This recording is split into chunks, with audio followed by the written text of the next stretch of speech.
네, 요한계시록 강의 21번째 시간입니다. 오늘 14장 우리 앞부분 전반부 말씀 통해서 오늘 또 하나님께서 우리에게 주시는 은혜를 좀 나누고자 합니다. 계속 거듭 말씀드리듯이 요한계시록 전체를 내 마음속에 딱 집어넣는다 생각을 하시고 계속 앞부분에 제가 반복하고 있는 내용들이라도 딱 붙잡고서 기억하시고 담아두시고 어느 누가 요한계시록에 대해서 묻더라도 이런 내용들이 줄줄줄 나올 수 있도록 여러분 준비해 주시면 참 도움이 될 것 같습니다. 전체 주제는 이것이죠. 악에 대한 심판과 하나님의 백성에 대한 구원이다. 여기서 그 악을 좀 더 구체적으로 묘사해 보자면 이 도미티아누스 황제와 로마 제국, 당시에 도미티아누스라는 황제가 아주 조직적으로 그리스도인들을 박해하기 시작했었던 아주 그런 못된 황제였고요. 자기 자신을 신으로 숭배하라 이런 명령도 내렸었고 그리스도인들을 아주 무참하고 모질게 핍박했었던 그런 대표적인 황제이기도 합니다. 그러니까 그런 황제와 로마 제국의 통치 가운데 또한 이 유대인들 율법을 준수하고 아직 메시아가 오지 않았다 여기는 유대인들의 이중적인 박해 속에서 그들을 하나님께서 심판하실 것이다 라고 하는 내용, 그리고 그 가운데서도 하나님의 백성들은 보호받고 구원받을 것이다. 이것이 전체 주제라고 볼 수가 있겠습니다. 다 잊어버려도 이것만큼 꼭 기억하고 계셔야 됩니다. 그리고 한 가지 더 부연해서 설명드린 것이 이중적인 계시다 말씀을 드렸죠. 그 당시에 주후 90년대쯤에 되는 그 당시 세계관, 그 당시에 필요한 구원과 또 심판에 대한 이야기임과 동시에 2022년을 살아가는 우리를 향한 이 시대를 향한 종말의 때 마지막에 그 악한 영들의 움직임과 그 악한 영들의 이 시도와 움직임 가운데 하나님이 그들을 어떻게 심판하시고 하나님의 백성들을 어떻게 보호하실 것인가, 이런 이중적인 내용이 들어있다라고 볼 수가 있겠고요. 18장까지 이어지는 이 핵심 본론 부분은 그 심판의 내용들을 담고 있습니다. 7인, 7나팔, 7대접. 신학생들도 이걸 막 외워야 되잖아요. 그래서 인나대 이렇게 외웁니다. 다른 방법이 없어요. 그냥 외우는 방법밖에는. 7인, 도장 인자를 써 7도장, 나팔, 대접. 그런데 이것이 하나의 진노의 심판을 나타냄과 동시에 점증적으로 계속해서 나아가는 내용을 갖고 있습니다. 3단계 점증적 심판 이렇게 묘사가 되어 있는데 첫 번째 7인 심판 때는 조금 약하게, 그래서 사람들이 회개하고 돌이킬 수 있는 기회를 주시는 것이고, 그 다음에 7번째 인이 열릴 때는 7나팔이 불리는데 또 비슷한 내용이지만 좀 더 강한 내용으로, 또 지금 7대접 심판이 마지막에 이제 펼쳐지게 될 텐데 그것이 이제 최종적인 심판. 그래서 이 전체 심판을 묶어서 7년 대환란이다. 그러니까 지난 주일에 제가 주일 설교에서 우리 다미 선교회 1992년 10월 28일 시한부 종말론을 외쳤었던 이 다미 선교회가 99년도에 종말이 오고 그로 거슬러 7년을 계수하여 92년 10월에 휴거가 먼저 있을 것이다. 완전 엉터리 해석인데 어쨌든 그들의 나름대로 해석에 의하면 7년이라는 숫자를 숫자 그대로 해석을 했다. 잘못된 해석이다 이렇게 말씀을 드렸죠. 그러니까 이 3단계의 점증적인 심판이 7년 동안 이루어진다는 내용이 아니라 하나님이 정한 시점에 하나님이 정한 기간 동안 이루어지게 될 여러 핍박과 환난과 어려움들이다라고 볼 수가 있겠습니다. 우리 패스트가 유행했었던 시대에는 이 유럽의 그리스도인들이 이것이야말로 7년 대환란이다 그렇게 생각을 했습니다. 1차 세계대전, 2차 세계대전이 벌어질 때 진짜 종말이 왔다. 세계대전이 벌어지고 7인 나팔 대접에 동일하게 이 전쟁의 징후들이 보이기 때문에 이 세계적인 이 전쟁이 결국 이 7년 대환란이자 이제 종말의 때다, 이렇게까지 생각을 했다는 것이죠. 히틀러, 무솔리니 같은 이 전쟁 광들을 이 적그리스도, 13장에 묘사된 적그리스도다, 이렇게 생각하기도 하였다는 것이죠. 그런데 하나님의 이 점진적인 심판의 이 계획의 틀은 심판 자체의 목적이 있는 것이 아니라 한 명이라도 더 구원하기 위한 하나님의 깊은 뜻이 들어있다고 말씀을 드렸습니다. 그러니까 왜 패스트의 전 지구적인 이 재난이 종말의 때가 아니었을까? 1, 2차 세계대전 때는 왜 또 아니었을까? 저 후쿠시마 원전이 터졌을 때는 왜 인류의 마지막 때는 아니었을까? 아쉬워할 것이 아니라 한 명이라도 더 구원받기 원하는 하나님의 뜻이 교회 공동체에 주어진 사명이다라는 것을 우리가 분명히 깨달아야 됩니다. 자, 그래서 이제 마지막 최종적인 7번째 나팔이 불려지기 직전에 이제 그 의미에 대한 해설이 펼쳐지고 있습니다. 자, 15장에서 18장까지가 사실은 7 나팔 재앙의 이제 내용들이거든요. 그런데 그에 앞서서 이것에 대한 의미가 무엇이냐, 이제 앞으로 재앙들이 막 몰려올 텐데 그 가운데 하나님께서 어떻게 일하시며 이 재앙의 본래적인 의미는 무엇이냐가 여러 상징과 기호와 암호화되어서 지금 기록이 되고 있다는 것이죠. 자, 그래서 특별히 지지난주 우리 2주 전이기 때문에 제가 조금 더 지금 부연 설명을 하고 있는데 13장과 14장이 대립적인 구도를 띠고 있습니다. 이게 이 13장에 적그리스도의 이야기가 나왔었거든요. 기억을 잘 더듬어 보시면 두 짐승, 이 마귀 사탄이 바다를 등지고 서서 딱 버티고 서죠. 그게 12장 마지막 구절이고 13장에서는 두 짐승이 올라오는데 적그리스도가 올라오고 그 적그리스도를 막 칭송하는 거짓 선지자가 올라옵니다. 그 장면을 딱 상상해 보시면 바다는 이 마귀가 일시적으로 제한적인 힘을 사용하고 제공하는 공간이 바다입니다. 바다에서 두 짐승이 올라오고 그에 맞서는 이제 하나님의 거룩한 통치와 하나님의 백성들의 미래상이 14장에서 대비적으로 보여지고 있다. 13장과 14장은 그래서 대비되는 것처럼 보이고요. 15장부터 18장까지는 이제 실제적인 7 나팔, 7 대접, 그러니까 이제 마지막 이제 심판의 내용들이 전개가 된다, 이렇게 볼 수가 있겠습니다.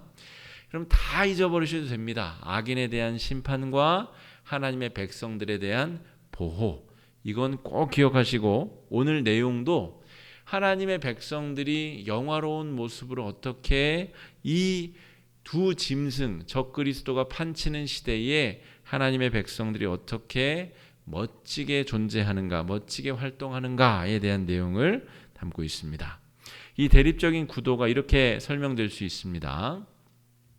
무시무시한 이 바다 괴물, 두 짐승이죠. 두 짐승, 이 바다 괴물과 그 적그리스도가 메시아다라고 칭하는 거짓 선지자, 이게 두 짐승인데 그 바다 괴물에 맞서서 14장에서는 어린 양과 함께 선 성도들이 등장합니다.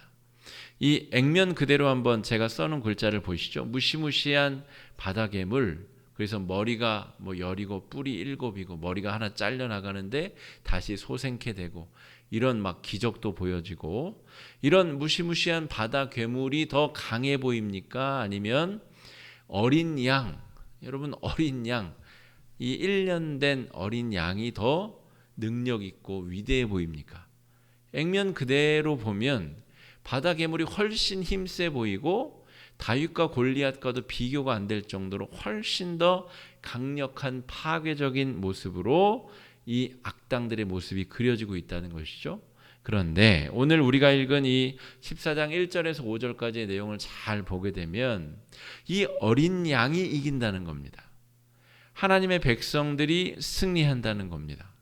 그 어린 양과 14만 4천의 성도들이 영화로운 찬양을 올려드리며 싸울 것도 없이 이미 승리를 선포하고 있다는 것입니다. 이 놀라운 이 서사와 이 기록의 내용을 우리가 지금 보게 될 것인데, 겉으로 보기에는 여러분 우리 교회 어떻게 보이세요? 우리 지금 성도들 막 하나님의 군대와 같은 성도들이 그득그득 들러차가지고 하나님의 말씀에 열광적으로 사모하고 이 예배가 끝나자마자 세상 속에 나가서 복음을 증거하고 힘있게 살아야 될 우리 교회가 정말 힘있는 그런 군대처럼 보이시나요? 마치 어린 양처럼 보이지 않습니까? 이 세상 속에 떠있는 외로운 섬처럼 교회가 존재하는 것처럼 보이지 않습니까? 이 코로나를 지나면서 한국 교회의 체력이 얼마나 허약한지가 여러분 우리가 만천하에 다 드러나지 않았습니까? 여러분 우리가 서 있는 이 삶의 자리가 저 무시무시한 바다 괴물, 세상의 문화와 세상의 온갖 악한 것들이 정말 바다 괴물처럼 우리를 덮쳐올 때에 어린 양이 과연 이길 수 있다라는 확신이 여러분 드십니까? 여러분 이 요한이 이 편지를 쓰면서 환난과 핍박 가운데 덜덜덜 떨고 있는 성도들에게 이 편지를 쓰고 있는 겁니다. 누가 이기나 봐라. 저 바다 괴물이 힘 있는 것처럼 보이나 3년 반 동안의 제한적인 힘을 가지고 기를 쓰고 힘이 센 것처럼 보이려고 막 기를 쓰는데, 하나님의 어린 양과 14만 4천은 싸울 것도 없이 이미 승리를 선포하고 찬양하고 노래하고 있다, 이렇게 기록하고 있는 것이죠. 이 글을 읽고 있는 소아시아 7교회 성도들이 아마 눈물을 펑펑 흘리면서 자신들의 연약함, 그러나 그 교회를 통해서 이 세상을 구원하실 하나님의 놀라운 계획을 지금 요한은 쓰고 있고 교회 성도들이 회람하여 지금 보고 있다 하는 것이죠. 그러면 지난주 우리 살펴본 두 짐승 기억을 한번 소환하기 위해서 지난주 두 짐승을 조금 더 살펴보겠습니다. 바다에서 나온 두 짐승, 그러니까 지금 이 대환란이 벌어지게 된 이유인 거죠. 이 악한 마귀와 그 졸개들, 두 짐승들이 제한된 힘을 가지고 자기들이 모든 걸 다 할 수 있는 것처럼, 도미티아누스가 내가 신이다, 내 신상을 도시마다 세우고 지나가는 사람마다 다 내 동상에 절을 하게 해라. 지가 마치 신인 것처럼, 전능자인 것처럼, 그렇게 이 두 짐승과 같은 모습으로, 적그리스도와 같은 모습으로 활개를 치고 있는 세상 속에서 또 그 황제를 높이고 황제를 신이라 말하는 이 친위대와 이 홍보 부대들을 향하여서 하나님께서 이것은 진짜가 아니다라고 엄중 경고하신다는 거죠. 하나님의 심판의 날에 완전히 부서져서 철저하게 무너져 내릴 것이다. 악에 대한 심판에 대한 이야기를 하고 계시다는 것입니다. 그런데 이 두 짐승, 적그리스도와 거짓 선지자들이 이 세상에서 하는 일들이 제법 설득력이 있어 보이고 제법 멋져 보이기까지 하다는 것이죠. 막 치유의 기적이 벌어지고 머리 중에 하나가 잘려나갔는데 다시 머리가 솟아나오고, 제한된 기간이긴 하지만 그 기간 동안 마치 전능한 능력이 있는 것처럼 그런 능력을 보이기도 하고, 핍박과 살인을 저지르기도 하고 환난과 박해를 저질러서 자기를 숭배하도록, 이게 전형적인 악한 영들, 또 악한 이 적그리스도들의 자신을 드러내는 방법이죠. 협박해서 절하게 만들고, 협박해서 굴복시키고, 협박해서 자기 자신을 신으로 숭배하게 만드는, 여러분 이러한 것들로부터 하나님께서는 지금 전혀 새로운 하나님의 반격의 모습을, 장면을 우리에게 보여주고 계신데, 1절 말씀에 시온산에 선 어린 양과 함께 선 14만 4천의 성도들의 모습이 보여지고 있습니다. 막 그 적그리스도들이 막 자기가 신이네 잘남네 하고 막 세상에서 설치고 다니는데, 요한은 지금 천상에서 시온산, 완전히 새롭게 된 시온산에 서신 어린 양과 그 주변을 둘러싼 14만 4천의 하나님의 백성들의 모습을 환상 가운데 보고 있다는 것이죠. 여러분이 요한이 돼서 한번 상상해 보십시오. 저 땅에는 지금 이 마귀와 그 졸개들인 두 짐승이 사람들 협박하고 죽이고 막 그러면서 자신들이 마치 신인 것처럼, 그리스도인 것처럼 그렇게 설치고 다니는데, 저 천상에서는 천상의 예루살렘 시온성에 어린 양이 우뚝 서시고 그 주변에 구원받은 성도들이 하나님께 찬송을 올려드리며 이미 벌어지고 있는 이 일들 너머에 있는 영적인 승리의 환호를, 찬송을 부르고 있다는 것이죠. 이 이중적인 장면이 지금 요한의 눈에는 한눈에 보이고 있다, 이렇게 설명할 수 있습니다. 14장 1절 말씀 한번 같이 읽어보겠습니다. 시작. 또 내가 보니 보라, 어린 양이 시온산에 섰고 그와 함께 14만 4천이 서 있는데 그들의 이마에는 어린 양의 이름과 그 아버지의 이름을 쓴 것이 있더라. 이제 조금씩 내용들을 더 살펴보겠습니다. 지난주에 우리 짐승의 표 666이 등장했었습니다. 근데 뭐 제가 더 자세히 설명하진 않았습니다만 무슨 바코드, 뭐 베리칩, 그런 좀 희한하게 본문을 해석하는 어떤 그런 무리들도 있습니다만, 여러분 이 얘기는 절대 그런 얘기가 아닙니다. 그런 얘기가 아니고 어떤 굉장히 영적이고 상징적인 의미로 13장과 14장을 지금 대비시키고 있다는 것이죠. 그래서 짐승의 표 666을 받은 자들과 또 성도의 이마에 새겨진 어린 양과 그 아버지의 이름이 새겨진 14만 4천의 성도들, 이것이 대비가 되고 있다는 것이죠. 그러니까 여기다가 무슨 손에 바코드 찍고 여기다가 뭐 피부 이식으로 IC 칩을 집어넣으면 큰일 난다, 그런 유치한 수준의 얘기가 아니라 정신세계, 그들의 세계관이 666의 지배를 받고 있는가, 아니면 하나님의 거룩하신 자녀로 하나님의 백성으로서 우리가 자존감을 지키며 살아가고 있는가, 그 말입니다. 겉으로 보여지는 무슨 바코드를 새기고 베리칩을 피부에 이식하고 이런 얘기가 아니라는 말이죠. 우리들의 세계가, 우리들의 세계관이 정말 하나님을 잘 믿고 있는가, 예수 그리스도가 나의 구원자, 나의 생명줄이라고 확실하게 믿고 있는가. 여러분 성도들 이마에 뭐 어린 양이 이렇게 새겨졌어요? 안 새겨졌잖아요.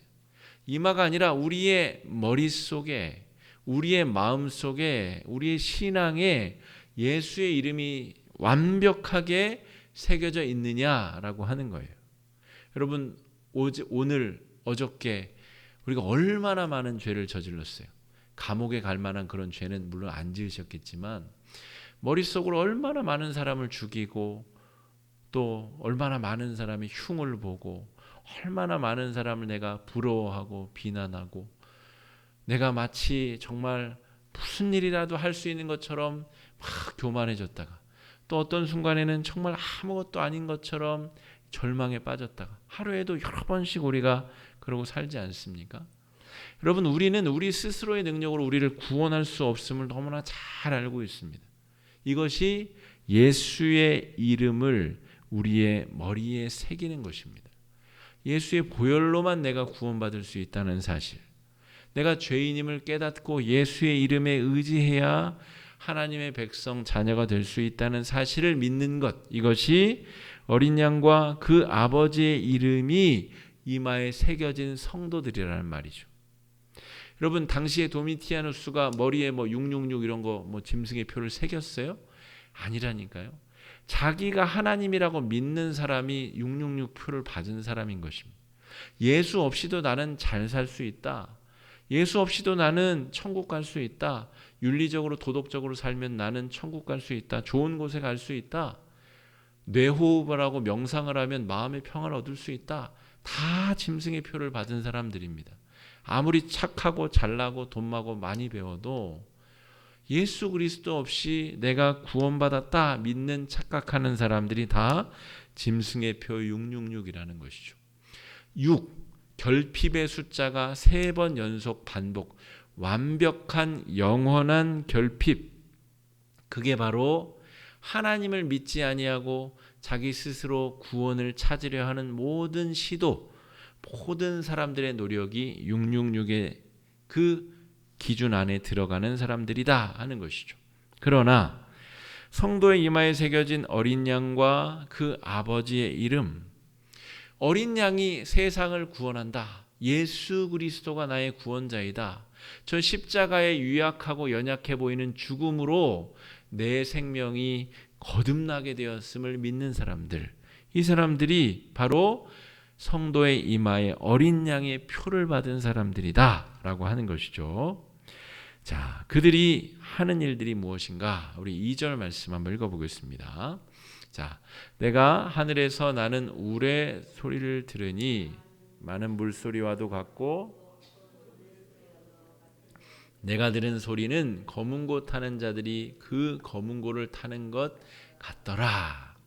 그러니까 여러분, 지금 이 도미티아누스 시대의 성도들이 핍박당하고 고난당하고 있어요.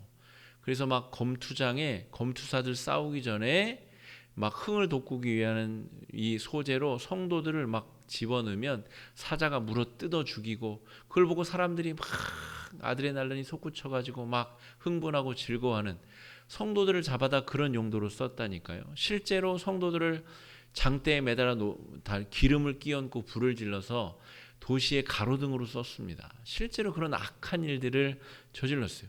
성도들이 그런 고난과 환난 중에서 지금 내가 환난과 역경 중에 있으나 하나님께서 우리를 어떻게 보시는가? 우리가 어떤 존재들인가?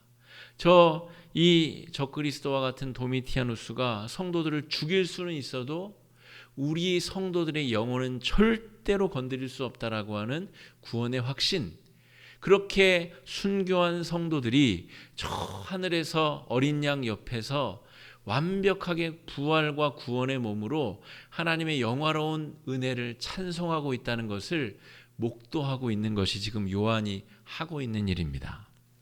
자, 그래서 그 성도들이 지금 어린 양을 둘러싸고 있는데 2절에서 묘사가 되는 것은 하늘에서 큰 많은 물소리와 우레소리와 같은 그 소리가 나는데, 그 소리를 잘 들어보니 검은 고를 타는 자들이 검은 고를 연주하는 소리 같더라는 거예요.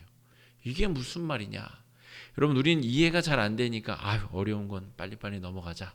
그게 아니고 굉장히 지금 영화롭고 환상적인 장면이 묘사가 되고 있는 것입니다. 모든 피조물이 함께 만들어내는 천상의 반주 소리입니다. 여러분, 이것이 굉장히 중요한데, 적그리스도는 3년 반 동안 제한된 힘을 가졌어요. 도미티아누스가 여러분 영원히 살 것 같죠? 그렇지 않았습니다. 처참하게 죽임을 당했습니다. 그러니까 영원해 보일 것 같은 저 악한 적그리스도도 제한된 힘을 가지고 자기가 마치 모든 것을 할 수 있는 것처럼 설치지만 그렇지 못하다는 것이죠. 그런데 지금 어린 양과 그를 둘러싼 이 하나님의 백성들이 찬양을 부르려고 하자 모든 피조물들이 지금 함께 만들어내며 큰 대형 오케스트라처럼 그런 천상의 반주 소리를 내고 있다는 거예요. 성도들이 찬양할 수 있도록 모든 피조물이 함께 반주 소리를 내고 있다 하는 것입니다. 여러분, 우주를 창조하신 하나님, 그 피조물들은 예수 그리스도가 하나님의 아들, 천지의 창조주이심을 깨닫고 성도들이 찬양할 수 있도록 지금 우레소리를 내며 반주를 하고 있다는 것이죠. 그러면서 제 마음속에 떠오른 것이, 저는 아직 가보지는 않았습니다만 남미의 이과수 폭포가 떠올랐습니다. 아마 전 세계에서 가장 화려하고 또 아름다운 폭포라고 하죠. 그냥 나이아가라 폭포처럼 이렇게 훅 쏟아지는 게 아니라 아주 넓은 면적에서 많은 물이 아름답게 형형색색으로 여러 가지 모양으로 떨어지는 저 아름다운 폭포 3개국이 겹쳐 있다 그러죠. 여러분, 천상의 모든 피조물이 천둥과 우레와 비바람과 모든 우주 만물이 하나님의 백성들이 찬양할 수 있도록 14만 4천 명이 찬양을 한다고 생각해 보세요. 물론 이 숫자는 물리적인 14만 4천이 아니라고 제가 거듭 말씀드렸습니다. 그렇다 하더라도 14만 4천 명이 한 번에 팍 찬양한다고 할 때 이런 피조 세계가 함께 반주를 해야 그 합창의 뒷 배경을 이룰 수 있지 않겠습니까? 지금 2절과 3절의 이 모습은 야, 이거 못 알아듣겠다, 넘어가자 할 만한 구절이 아닙니다. 지금 온 피조물이 성도들의 찬양을 뒷받침하는 반주를 해내고 있고, 성도들이 그에 맞춰서 지금 천상의 찬양으로 예수 그리스도와 하나님이 하신 그 놀라운 구원의 일과 앞으로 행하실 구원의 역사를 찬송하고 있다는 것이죠. 3절 말씀 한번 읽어보겠습니다. 시작. 그들이 보좌 앞과 내 생물과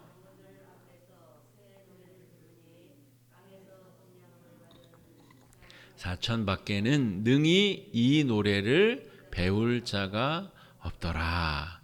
여기에 아주 놀라운 이야기들이 써 있습니다. 그 천상의 피조물들의 합주, 반주 속에 구원받은 성도들이 일제히 찬양을 하기 시작하는데 새 노래를 불렀다라고 기록하고 있습니다. 자, 14만 4천이 부르는 새 노래의 합창소리. 여러분, 14만 4천이라는 숫자는 그 숫자가 아니면 14만 4천만 구원받는다는 소리가 절대로 아닙니다. 상징적인 숫자죠. 12 곱하기 12를 하면 12에 자승을 하면 144가 되고요. 거기에 가득 중에 가득 그것이 천이 상징하는 상징인데, 그러니까 예수를 믿고 온전하게 구원을 받은 모든 사람, 이 사람들이 14만 4천이라는 것이죠.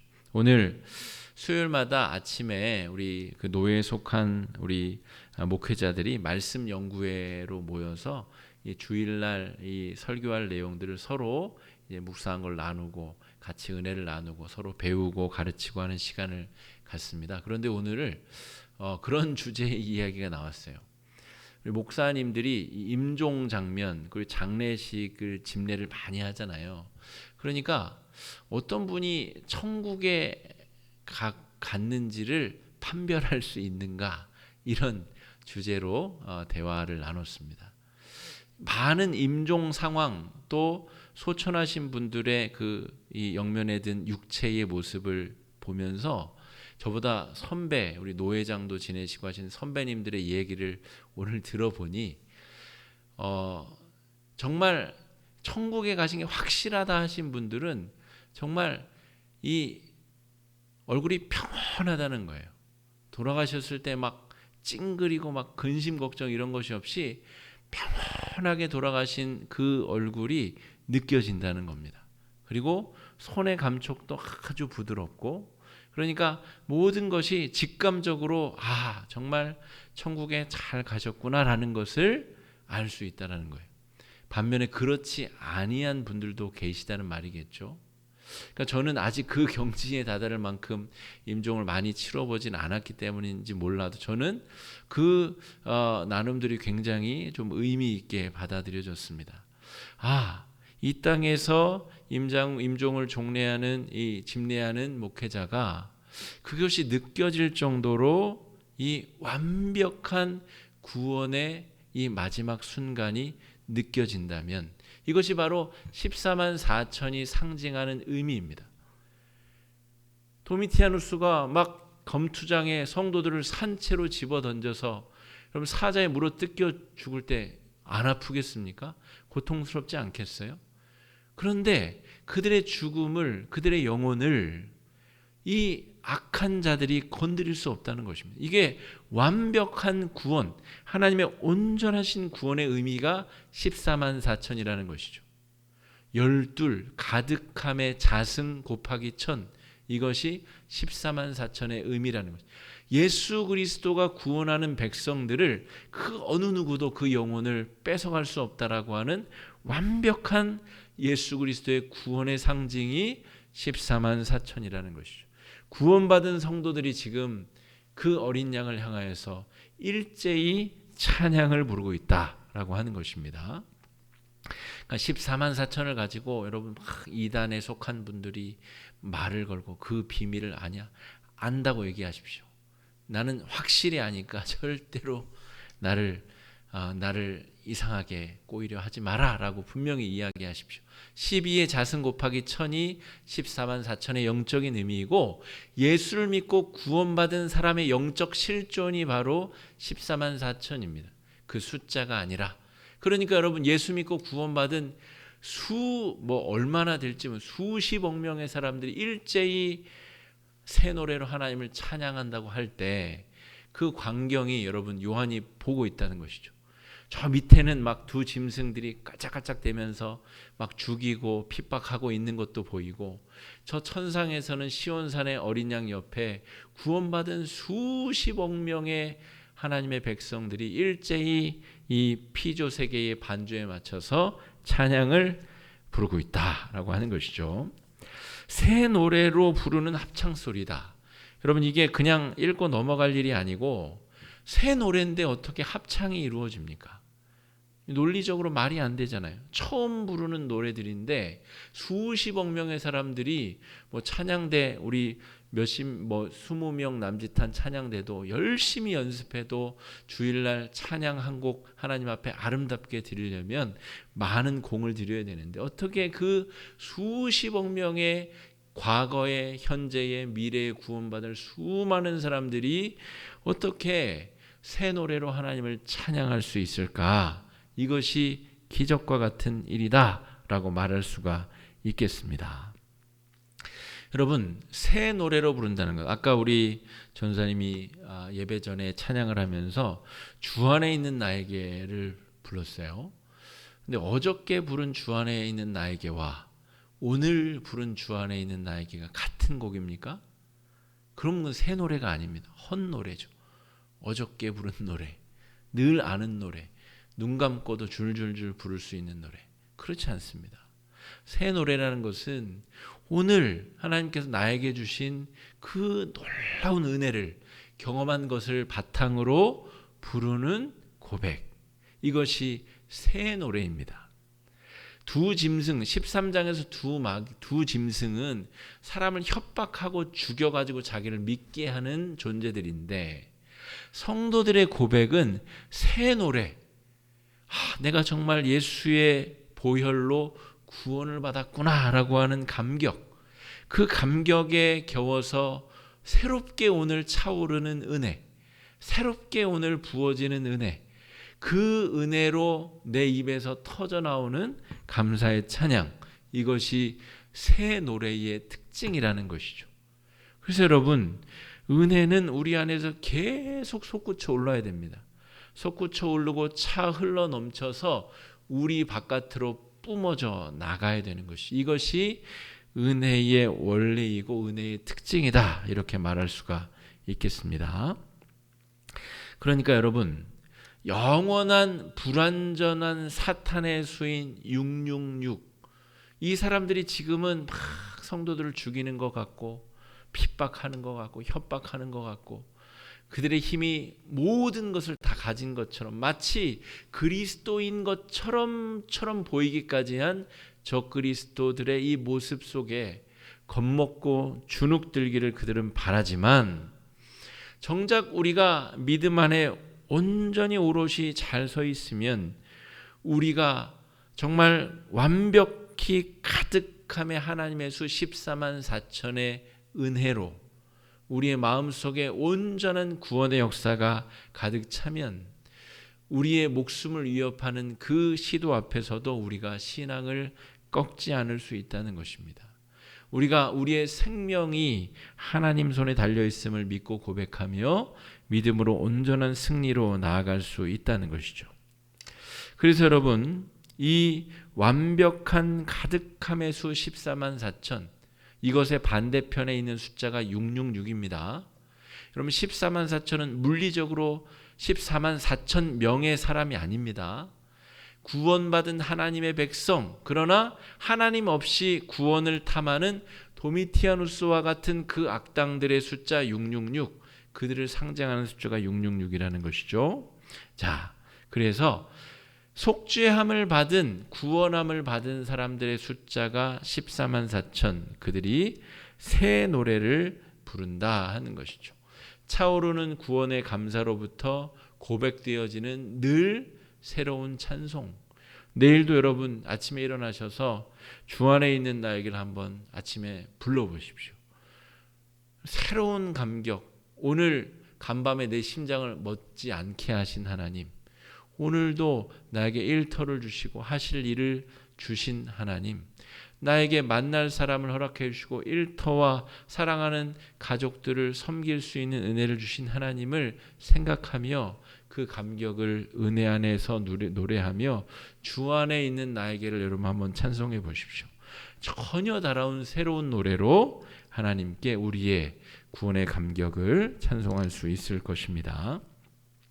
이들의 특징은 무엇이냐라고 하면 여자와 더럽히지 아니하고라는 표현이 등장하는데, 요한계시록은 여러 가지 의미로 상징적인 표현을 쓴 서신입니다. 이게 회람되어야 되기 때문에 로마 군인들의 이 감시를 피해야 되는 여러 가지 이유, 또 성도와 성도들만이 알아차릴 수 있는 이 은유와 비유와 상징의 언어. 그래서 여성이 남성보다 못하다는 말이 아닙니다. 또 여성은 남성을 유혹해서 죄짓게 만드는 존재라는 뜻이 아닙니다. 하와가 먼저 죄짓고 아담에게 사과는 아니죠. 선악과를 건네주었다. 그러니까 여자는 이 악한 존재이다. 죄짓기 쉬운 존재이다. 그런 성차별적인 표현이 아니라는 것이죠. 여자와 더럽히지 아니하다는 말은 우상 숭배하지 아니하는 것을 말합니다. 여러분, 우리가 예수의 보혈로 구원을 받았잖아요. 다른 그 어떤 불순물도 우리가 구원받는데 개입할 수 없다는 사실을 믿는 것, 이것이 우상 숭배하지 아니하는 것, 여자와 더럽히지 아니하는 신앙, 이것이 우상 숭배하지 아니하는 신앙이라는 것이죠. 여기에는 자기 의도 들어있어요. 오늘 그 아침 모임에 어떤 목사님은 성경을 진짜 100번을 읽으셨대요. 저는 100번까지는 못 읽은 것 같은데 얼마나 자랑스러울까요? 성경을 100번을 읽으면. 근데 그 대화의 요지는 그런 자랑도 절대 우리의 자랑이 될 수 없다는 이야기들을 이제 나눈 것입니다. 목사님들끼리. 그러니까 어떤 자기 자랑도 내 구원의 통로에 끼어들 수 없다는 것이죠. 예수의 보혈로만 우리가 구원받을 수 있다. 이것이 여자와 더럽히지 아니하는 신앙이다라고 하는 것이죠. 어린 양이 어디로 인도하든지 따라가는 자다. 여러분, 이러한 신앙, 여러분 예수 믿는다고 저기 콜로세움에 끌려가서 사자밥이 되더라도 나는 예수의 사람이다. 이 신앙을 놓지 아니하는 사람, 어린 양이 어디로 인도하든지 따라갈 준비가 되어 있는 하나님의 백성들, 자기 십자가를 지고 예수를 따르는 사람들, 이 사람들이 바로 천상에서 주님과 함께 서 있을 14만 4천의 마음, 온전히 예수의 보혈로만 구원받을 사람들, 이게 14만 4천에 드는 사람들이다 라고 말할 수가 있겠습니다. 구원의 열매로 하나님과 어린 양에게 속한 자들이다. 구원의 열매를 성령의 9가지 열매로도 설명할 수 있겠고요. 예수 믿으면서 우리 삶으로 드러날 수 있는 여러 의의 열매들이라고도 표현할 수 있겠죠. 이 사람들이 바로 어린 양 주변에서 이 피조물들의 반주에 맞춰서 새 노래로 하나님께 영화롭게 찬양을 올려드릴 구원에 속한 하나님의 백성들이다라고 하는 것입니다. 자, 마지막으로 우리가 구원받은 하나님의 백성들, 우리가 바로 그 14만 4천이에요. 우리가 결국 이 땅에서는 우리가 도미티아누스 같은 사람에게 적그리스도들에게 유혹도 당하고 때로 걸려 넘어지기도 하고 그래서 마음의 시험에 들기도 하고 아까 우리 권사님 기도 중에 시험 들어서 뭐 교회를 떠날 수도 있고 여러 가지 우리 주변에 벌어지는 그런 일들, 그 일들로부터 우리의 마음을 지키고 신앙을 지키고 온전함을 지켜서 믿음으로 승리하는 온전케 된 백성들이 바로 14만 4천의 하나님의 백성들이다 하는 것이죠. 여러분, 그래서 남은 주일까지의 남은 사흘도 우리가 구원받은 성도답게 새 노래로 영광의 찬송을 부를 수 있는 한 주간이 될 수 있기를 바랍니다. 오늘 14장 1절부터 우리 5절까지 말씀 살폈는데요. 또 다음 주에 이어지는 말씀도 또 사모하시면서 또 주일까지 또 우리의 신앙을 또 잘 은혜 가운데 지키실 수 있기를 바라면서 우리 네 가지 기도 제목 가지고 우리 합심으로 좀 함께 기도하며 나아가는 시간을 좀 가지고자 합니다. 첫 번째 기도 제목은 이것인데요. 각기 다른 모양으로 우리가 환난과 시험과 핍박을 당하고 있으며, 어떤 사람은 경제적으로, 어떤 사람은 인간관계 안에서, 어떤 사람은 질병으로, 어떤 사람은 또 각종 여러 가지 방법으로 도미티아누스 시대처럼 우리 성도들도 환난과 핍박을, 유혹을 받고 있다는 것이죠. 그 가운데 여러분, 이 적그리스도의 공격에 우리가 좌절하는 것이 아니라 저 천상에서 요한이 보는 것처럼 어린 양과 그 주변에 구원받은 성도들의 이 찬양의 광경을 여러분 상상하시면서 우리가 이 믿음의 경주에 지치지 아니하고 말씀 묵상과 우리 기도로 승리할 수 있게 해달라고 이 시간에 마음을 합쳐 함께 기도하며 나아가겠습니다. 기도하겠습니다. 사랑해 주님, 은혜를 감사합니다. 은혜로 주장하여 주시는 주님, 성령의 능력과 역사로 함께하여 주시옵시고 베풀어 주시고 채워주시는 하나님의 능력의 역사가 우리 가운데 있을 수 있도록 주님 주장하여 주시옵시고 인도하여 주시옵소서. 하나님 아버지, 우리가 믿음의 경주에 있어서 주님 적그리스도 우리의 믿음을 훔쳐가려 하고는 온갖 악한 자들의 이 시도와 노력과 공격과 유혹에 맞서 싸워야 되는데, 하나님 아버지, 우리를 도우사 우리의 연약한 믿음에 주님 능력을 더 입혀주시고 갑옷을 입혀주시고 주님 싸울 무기들을 허락하여 주셔서 약한 마귀들의 공격을 잘 이겨낼 수 있도록 인도하여 주시옵소서. 어떠한 공격과 핍박과 환난과 유혹이 우리를 덮쳐오더라도 주님 믿음으로 승리하는 주의 백성들 되도록 아버지 인도하여 주시옵소서. 주님 편에서 주님 주위에서 영광의 찬송의 새 노래를 올려드리는 주의 백성들 될 수 있도록 인도하여 주시옵소서. 주께서 최후의 승리를 우리 가운데 허락하여 주실 것, 우리 가운데 은혜롭고 놀라운 구원의 역사를 이루어 주실 것을 믿는 믿음으로 승리하며 나아갈 수 있도록 주님 역사해 주시고 인도해 주시옵시고 함께하여 주시옵시고 인도하여 주시옵소서. 연약한 우리 믿음을 주님 긍휼히 여겨 주시옵소서. 최후 승리를 믿으며 나아가게 하여 주시옵소서. 힘들고 어려울 때 하늘을 우러러 천상의 예배의 장면을 목격하고 바라보게 하여 주시옵시고 하나님의 구원과 치유와 아름다운 회복의 역사를 경험하며 누리며 나아갈 수 있도록 주여 아버지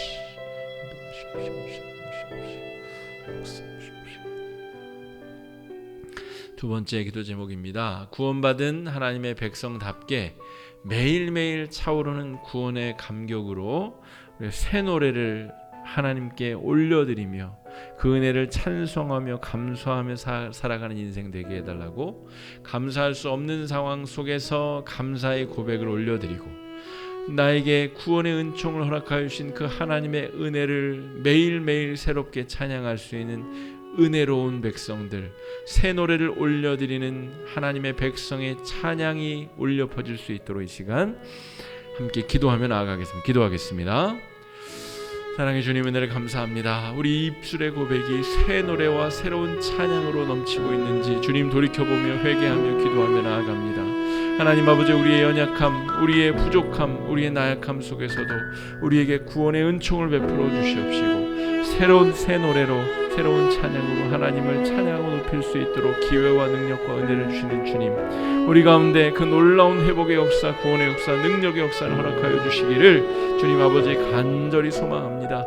믿음 없는 우리의 마음에 믿음의 불을 지펴주셔서 주님 어려운 상황 가운데서도 믿음으로 승리하는 주의 백성들 될 수 있도록 인도하여 주시옵소서. 예수 그리스도가 나를 구원하셨다는 믿음의 고백, 내가 온전히 예수의 생명책에 기록되었다는 그 믿음의 고백으로 매일매일 새로운 은혜의 고백, 감사의 고백이 차오르게 하여 주시옵소서.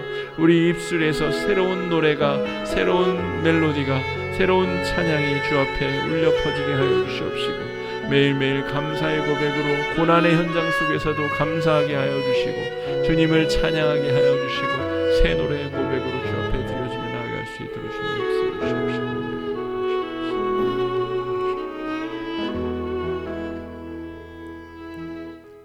세 번째 우리 기도 제목입니다.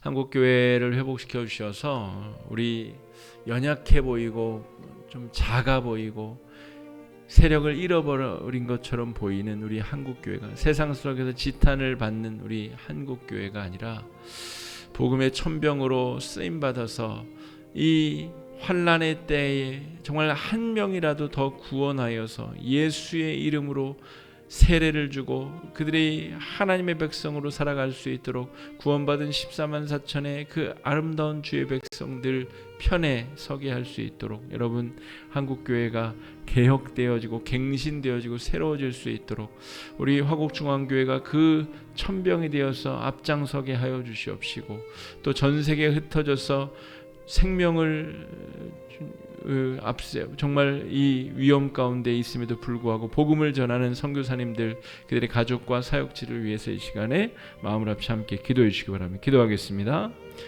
사랑의 주님, 은혜를 감사합니다. 한국교회를 새롭게 하여 주시옵소서. 위기에 빠진 한국교회가 갱신되어지고 새로워지게 하여 주셔서 주님, 이 요한계시록의 때와 같은 이 위기와 혼란과 어려움의 때에 세계 속에 한국교회가 선교사들을 보내고 그들을 통하여서 한 명이라도 더 예수의 사람으로 만드는 일에 한국교회가 앞장서게 하여 주시옵시고, 주님, 세계 속에 흩어져 복음을 전하는 선교사님들, 그들의 가정과 사역지와 그들의 일터 위에 복과 은혜를 덧입혀 주시옵시고, 예수 믿는 일에 그 복음의 확신의 능력으로 나아갈 수 있도록 주님 인도하여 주시옵시고 역사하여 주시옵소서. 복음의 열매를 맺는 한국교회 되게 하여 주시옵시고, 아름답게 주님의 마음을 시원하게 해드리는 한국교회가 될 수 있도록 주님 인도하여 주시기를 원합니다. 주님, 꺼져가는 등불이 아니라 활활 타오르는 횃불이 되게 하여 주셔서 복음의 등불을 밝히 비추는 한국교회가 될 수 있도록 역사해 주시고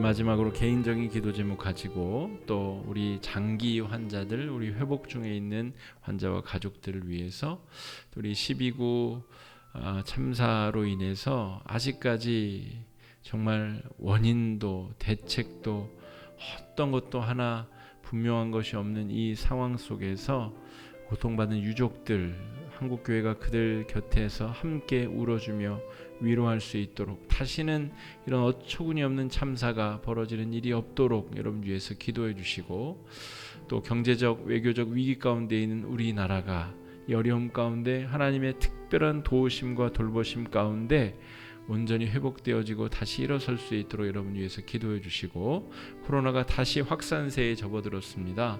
우리 신앙생활, 영성생활을 위축받지 아니하도록 여러 위기와 어려움 가운데 코로나의 위기를 극복해낼 수 있도록 여러분 위해서 많은 기도 제목이 있는데 함께 기도하며 나아가겠습니다. 기도하겠습니다.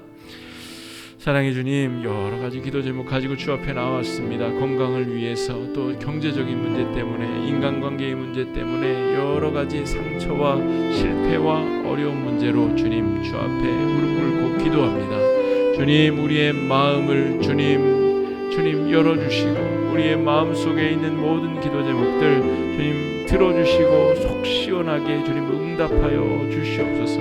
이 위기의 시대 속에서 한국교회가 영적인 지도자의 역할들을 잘 감당할 수 있도록 도와주시옵소서. 한숨 섞인 시대 속에 예수의 사랑을 전하고 예수의 복음을 증거하는 교회가 되게 하여 주시옵시고, 주님, 장기적인 환자들, 또 회복 중인 우리 가족과 환자들 위해서 주님 기도하오니 온전케 하여 주시고 회복시켜 주시옵시고, 주님, 하나님의 은혜를 구하며 은혜로 치유받고 회복받는 아름다운 역사 있도록 인도하여 주시옵소서. 주님, 한국 사회에서 서울 한복판에서 어처구니없는 참사가 벌어져 수많은 사람들이 목숨을 잃었습니다. 주님, 그들 중에 그리스도인들도 있을 테고 예수의 소식을 아직 듣지 못한 이들도 있을 텐데 얼마나 이 안타깝고 처참한 사건입니까? 주님, 은혜를 베풀어 주시옵소서. 고통받고 있는 유족들 주님 위로하여 주시옵시고 다시는 이런 참사가 벌어지지 아니하도록 사회적 안전망이 더욱더 든든하게 견고히 세워지게 하여 주시옵시고 교회가 우리 고통받는 이들과 함께 울고 위로하는 치유자와 위로자의 역할을 잘 감당할 수 있도록 주님 은혜 베풀어 주시옵시고 역사해 주시고 함께하여 주시옵소서. 코로나가 다시 확산세 있는데 주님 이 가운데서 위로하여 주시옵시고 다시 회복하여 온전케 되는 아름다운 역사가 일어날 수 있도록 주시옵시고